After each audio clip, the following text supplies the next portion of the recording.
Hi there, Mrs. Cannikins here, and we are going to take a look at how to use the brand new and exciting frames feature in Seesaw. I have been waiting for a feature similar to this, and I'm so happy to see how it works. So we're going to pop over to Seesaw, and the first thing we're going to take a look at is where it doesn't work. So when I click on Add and I click Post Student Work, I like to go into Drawing. You'll notice that it looks the same. There's nothing here that's new.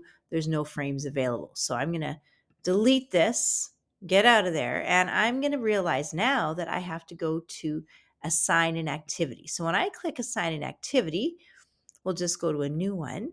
We'll start by creating the template where we can see this. And if I go into drawing, look over here now, we have the frames icon. So this is how this works. When I click on here, I get a whole bunch of choices of different things that we can use. And so let's say I want to have a video. I click on video, and you can see that I can move that around. I can resize it if I want. Okay. And I would even want to assign some text or information above that. So now we have some instructions. I can add more. Let's say I want to add a photo over here. And again, I'm going to add a text label. And we could add other things as well. Let's add one more text field here. Drag this down. So now we have three spots that are really going to be easily formatted. Now, one of the things that I found is that if we add a background, so I'm going to come over to the normal spot where we'd have a background under the three dots, click background, add a background.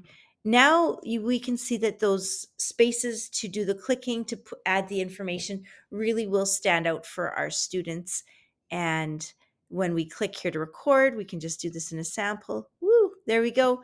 I can record, and that window just pops open just like that.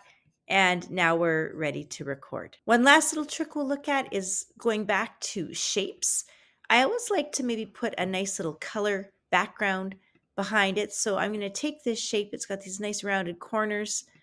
I'm going to make it a little bigger than the item that I had. I'm going to make it maybe a dark blue. And then on the three dots, I'm going to go order, send to back, and then that puts a nice frame around my items as well. So new frames are awesome. Create them in the assign activity space.